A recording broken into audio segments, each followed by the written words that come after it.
अस्सलाम वालेकुम फ्रेंड। तो कैसे हैं आप सब? उम्मीद करता हूं कि आप सब खरीद से होंगे और अल्हम्दुलिल्लाह यार मैं भी ठीक ठाक हूं। तो आज की इस वीडियो में हम बात करने वाले हैं ग्राफिक कार्ड की कुछ बेसिक चीज़ों के बारे में। अगर आप भी एक वीडियो एडिटिंग करते हैं या फिर आप गेम प्ले करते हैं और आप अपने लिए एक अच्छे ग्राफिक कार्ड का इंतखाब करना चाहते हैं तो आज का ये वीडियो स्पेशली आपके लिए होने वाला है। तो चलिए अपनी वीडियोज़ को शुरू करते हैं।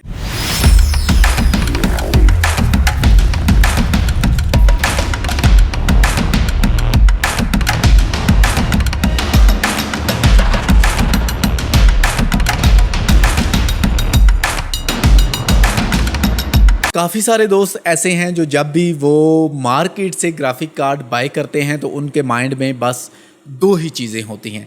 सबसे पहली चीज़ कि हमारा ग्राफिक कार्ड है वो 2 GB का होना चाहिए या फिर वो 4 GB का होना चाहिए। सेकंड चीज़ कि हमारे जो ग्राफिक कार्ड है उसके बिट रेट्स कितने हैं, हमारे बिट रेट्स 128 हैं या फिर 192 हैं। ठीक है, तो ये दो चीज़ें ऐसी हैं जो कि हर एक नॉर्मल यूज़र के माइंड में होती है एक ग्राफिक कार्ड बाय करते वक्त। हाँ ठीक है, ये अच्छी चीज़ें हैं, आपके माइंड में होनी चाहिए, लेकिन इसके अलावा भी कुछ ऐसी चीज़ें हैं जो कि आपके ग्राफिक कार्ड में इन चीज़ों से भी ज़्यादा मायने रखती हैं, जो कि आपकी ग्राफिक कार्ड की स्पीड और परफॉर्मेंस को बेस्ट बनाती हैं, जिनको हम बिल्कुल ही इग्नोर कर देते हैं अगर आप वीडियो एडिटिंग करते हैं या फिर आप कोई गेम प्ले वगैरह करते हैं। ठीक है, तो ये वाली वीडियोस आपके लिए है स्पेशली, और आज की इस वीडियो को देखने के बाद आपको यकीनन पता चल जाएगा कि आप क्या एक ग्राफिक कार्ड बाय करते वक्त आपको किन किन चीज़ों को ध्यान में रखना चाहिए। तो एग्जांपल के लिए मैंने 2 ग्राफिक कार्ड हैं जो वो यहाँ पर स्क्रीन पर रखे हुए हैं। जो सबसे पहला ग्राफिक कार्ड है वो है जी 750 Ti 2 GB 128 बिट के साथ, और जो सेकंड ग्राफिक कार्ड हमने यहाँ पर रखा हुआ है वो रखा हुआ है जी GTX 960। ठीक है, 960 2 GB 128 बिट के साथ। अब यहाँ पर अगर देखा जाए तो ये दोनों graphic card same to same है। अगर इनकी हम बात करें जीबीज़ की तो ये भी 2 GB का ग्राफिक कार्ड है, वो भी 2 GB का ग्राफिक कार्ड है। अगर हम इनकी बात करें बिट रेट की तो इसके बिट रेट्स क्या हैं जो वो भी 128 हैं, और अगर हम बात करें उट्स के बिट रेट की तो उसके बिट रेट भी 128 हैं। और अगर हम इनकी बात करें प्राइस की तो इन दोनों की प्राइस में तकरीबन पाकिस्तान में 9,000 रुपये का डिफरेंस आपको देखने को मिलेगा। मतलब 750 है जो वो आपको मिल जाएगा तकरीबन 13,000 रुपये में, और जो है ये वाला ग्राफिक कार्ड 960 ये आपको मिलेगा 21 से लेकर 23 के राउंड बाउंड। ठीक है, मतलब ये मैं एक आपको आइडिया दे रहा हूँ, ये कोई फिक्स प्राइस नहीं है। ठीक है, आप मार्केट कर सकते हैं, लेकिन इन दोनों में इतना प्राइस का डिफरेंस है। अब क्या ऐसा सीन है कि यार इन दोनों की जब स्पेसिफिकेशन जो चीज़ें हम नॉर्मल देखते हैं जीबीज़ कि ये 2 GB का ग्राफिक कार्ड है और इसकी बिट रेट 128 है, फिर भी इनकी दोनों प्राइस में इतना ज़्यादा डिफरेंट क्यों है? तो आज के वीडियो में मैं आपको ये बताऊंगा। तो सबसे पहले तो मैं आपको बताना चाहूँगा कि आप जब भी ग्राफिक कार्ड बाय करते हैं तो आपके पास 2 ही ग्राफिक कार्ड कंपनीज के होते हैं, या तो आप AMD को चूज़ कर सकते हैं या फिर आप NVIDIA को चूज़ कर सकते हैं। और अगर हम ग्राफिक कार्ड की बात करें तो ये आपके कंप्यूटर के अंदर आपका एक छोटा कंप्यूटर होता है जिसके अंदर रैम भी होती है, जिसके अंदर प्रोसेसर भी होता है, जिसके अंदर अपना मदरबोर्ड भी होता है। ठीक है, तो सारी चीज़ें इसके अंदर आपको देखने को मिलेंगी। आपको हीट सिंक भी देखने को मिल जाता है, आपको कूलिंग के लिए इसके ऊपर फैन भी नज़र आते हैं, अलग से आप इसको पावर भी देते हैं। तो मतलब ये आपके कंप्यूटर के अंदर एक छोटा सा पीसी होता है जिसे हम बोलते हैं जीपीयू, ये पड़ा हुआ है, इसे हम बोलते हैं सीपीयू, एक कंप्लीट कंप्यूटर को। ठीक है, जब हम कंपोनेंट सब एक साथ जोड़ लेते हैं तो हम इसे बोलते हैं सीपीयू। इसी तरह जो ग्राफिक कार्ड होता है उसे हम बोलते हैं जी जीपीयू। ठीक है, तो जब भी मैं जीपीयू की बात करूं तो आप समझ लेना कि मैं ग्राफिक कार्ड की बात कर रहा हूं, और अगर कहीं पर मैं सीपीयू की बात करूं तो आपको समझ जाना चाहिए कि मैं कंप्यूटर की बात कर रहा हूं। ठीक है, तो हम बात करने वाले हैं सबसे पहले जीपीयू। अब यहां पर जो रैम है सबसे पहले मैं आपको रैम का बताने वाला हूं, इसलिए बताने वाला हूं ताकि आप थोड़ा सा कंफ्यूज ना हो।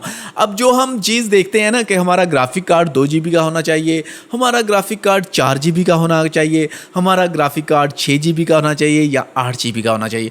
तो ये हम देखते हैं अपने ग्राफिक कार्ड की रैम कि हमारे ग्राफिक कार्ड की रैम कितनी होनी चाहिए, वो होती है जीबीज में। जैसा कि वी रैम काफ़ी सारे अगर देखें यहाँ पर मैं आपको दिखाऊं तो ये लिखा हुआ है जी 2 GB GDDR5 वी रैम। अब यहाँ पर ये है जी 2 GB का GDDR5 वी रैम में।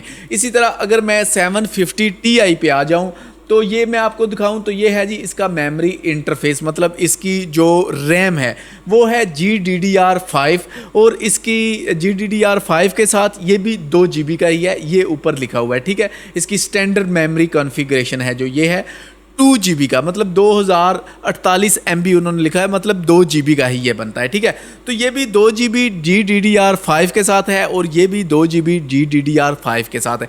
जैसा कि अगर आप कंप्यूटर बाय करते हैं तो आपको रैम का भी इंतखाब करना पड़ता है कि वो DDR3 होनी चाहिए या फिर DDR4 होनी चाहिए। तो इसी तरह आपके जो ग्राफिक कार्ड हैं उनमें भी ये रैम आती है, जैसा कि GDDR5 है, इससे ऊपर अभी आ रही है GDDR6। यकीनन GDDR6 है जो वो GDDR से तेज़ होगी। अगर यहाँ पर होती GDDR6 960 पे तो फिर भी समझ आ रही थी यार कि इसकी रैम है जो वो थोड़ी सी फास्ट है, तो इस वजह से प्राइस थोड़ी सी ऊपर नीचे हो जाती है। तो आगे हम बात करते हैं इसकी मेमोरी इंटरफेस विद के बारे में। जो हम देखते हैं बिट रेट्स के, बिट रेट असल में क्या होते हैं। अब जितनी ज़्यादा आपके पास बिट रेट्स होंगी उतनी आपकी जो मेमोरी है वो ज़्यादा डाटा स्टोर कर सकेगी, ठीक है। अगर आपके पास 1 to 8 की स्टोरेज है तो आपके मान लें कि आपके पास एक बॉक्स है जिसमें आप कुछ चीज़ें रखना चाहते हैं और उसकी बॉक्स की जो हाइट एंड वाइथ है वो है 1 to 8, तो यकीनन आप उसमें कुछ लिमिटेड चीज़ें ही रख सकेंगे। इसी तरह अगर हम बात करें 192 की 192 बिट की, तो यहाँ पर हमारा जो बॉक्स है वो थोड़ा सा बड़ा हो जाएगा और हम उसमें कुछ ज़्यादा चीज़ें रख लेंगे। तो बिट रेट असल में क्या होती है, आपकी होती है वाइथ, ठीक है, विथ, ठीक है। आपकी जो वीडियोस की आउटपुट होता है, आपको जो डाटा स्टोर होता है आउटपुट, वो वहाँ पर सारा स्टोर हो जाता है और वक्तन फ़वक्तन हमें वो आगे हमारा जो डिस्प्ले है उस पर वो हमें आउट होता रहता है। अब हम बात करने वाले हैं एक मेन चीज़ के बारे में जिसको हम बिल्कुल ही इग्नोर कर देते हैं, जिसे हम कहते हैं CUDA कोर। अब CUDA कोर क्या होते हैं? अगर हम बात करें एनवीडिया के ग्राफिक कार्ड की तो वहाँ पर आपको देखने को मिलेंगे CUDA कोर्स, और अगर हम बात करें दूसरे AMD के प्रोसेसर की तो वहाँ पर हमें मिलते हैं यूनिट्स, ठीक है, यूनिट्स। अब AMD के बारे में इतना मुझे नहीं पता और इसीलिए हम AMD के बारे में कोई भी बात नहीं करेंगे। आज की वीडियोस मेरी स्पेशली एनवीडिया पर है। तो CUDA कोर जिनको हम बिल्कुल ही नज़रअंदाज कर देते हैं, मतलब हम जब भी ग्राफिक कार्ड बाय करते हैं तो हम सिर्फ और सिर्फ देखते हैं कि यार ये 2 GB का है और इसकी बिट रेट है जो 1 to 8 है, इसके CUDA कोर कितने हैं ये हमें कोई पता नहीं। अब CUDA कोर क्या होते हैं? वो होते हैं आपका प्रोसेसर के यूनिट्स, ठीक है। अब जो भी आपके ग्राफिक कार्ड पे प्रोसेसर लगा हुआ है असल वर्क तो करेगा वो, ठीक है, उसी ने काम करना है, क्योंकि प्रोसेसर, अगर हम CPU की बात करें तो CPU में जो सबसे अहम रोल होता है वो होता है प्रोसेसर का। तो इसी तरह जो ग्राफिक कार्ड है उसमें भी जो सबसे अहम रोल है वो होता है प्रोसेसर का, जिसको हम देखते ही नहीं कि हमारे ग्राफिक कार्ड में प्रोसेसर कौन सा चल रहा है, उसकी कितनी यूनिट्स हैं। तो हम आने वाले हैं CUDA कोर की तरफ। तो ये देखें जी, हमारा पास जो 750 है उसमें हम अगर CUDA कोर की बात करें तो ये है 940 CUDA कोर के साथ, सॉरी 900 नहीं 640 CUDA कोर के साथ। और इसी तरह अगर हम बात करें इस वाले ग्राफिक कार्ड की तो इसमें जो CUDA कोर हैं वो हमें देखने को मिलते हैं 1024 CUDA कोर। अब वहाँ पर हैं जी 640 CUDA कोर और यहाँ पर हैं 1040 CUDA कोर, मतलब इसका प्रोसेसर और इसका प्रोसेसर में काफ़ी ज़्यादा डिफरेंस है। अब जितनी ज़्यादा यूनिट्स होंगी आपके प्रोसेसर की उतना ही ज़्यादा वो फास्ट होगा। तो यकीनन ये वाला जो ग्राफिक कार्ड है 960, ये आपके 750 वाले ग्राफिक कार्ड से बहुत ज़्यादा फास्ट है। अब वहाँ पर इनकी बाकी की जो स्पेसिफिकेशन है वो अगर देखी जाए तो सेम टू सेम है, 128 का है, ये भी वो भी 128 का है। अगर हम बात करें जीबीज़ की तो ये भी 2 GB है और वो भी 2 GB है। अगर हम बात करें यहाँ पर कोडा कोर की तो इसके पास है 1024 कोडा कोर, उसके बाद है 640 कोडा कोर। यही वजह है कि इस ग्राफिक कार्ड की प्राइस है जो उससे ज़्यादा अप है, क्योंकि इसके अंदर जो प्रोसेसर लगा हुआ है वो काफ़ी ज़्यादा हैवी है उस वाले ग्राफिक कार्ड से। तो नेक्स्ट टाइम जब भी आप एक ग्राफिक कार्ड बाय करते हो तो ग्राफिक कार्ड बाय करने से पहले आपको अपने ग्राफिक कार्ड का प्रोसेसर भी चेक करना चाहिए कि हमारे ग्राफिक कार्ड का जो प्रोसेसर है वो कौन सा है। तो जब भी आप प्रोसेसर अपने ग्राफिक कार्ड का चेक करना चाहें तो आप चेक कर सकते हैं अपने ग्राफिक कार्ड के कोडा कोर्स को। अब जितनी ज़्यादा आपके पास यूनिट्स होंगी कोडा कोर की उतना ज़्यादा फास्ट आपका ग्राफिक कार्ड होगा। तो आई होप कि आज की इस वीडियो से आपको पता चल गया होगा कि आपके लिए कौन सा ग्राफिक कार्ड आपके लिए बेस्ट रहेगा। तो जब भी आप ग्राफिक कार्ड बाय करो तो कोडा कोर को भी लाजमी चेक किया करो कि आपके ग्राफिक कार्ड में कोडा कोर्स कितने हैं, असल में आपके ग्राफिक कार्ड की जो पावर है, वैल्यू है, वो क्या है।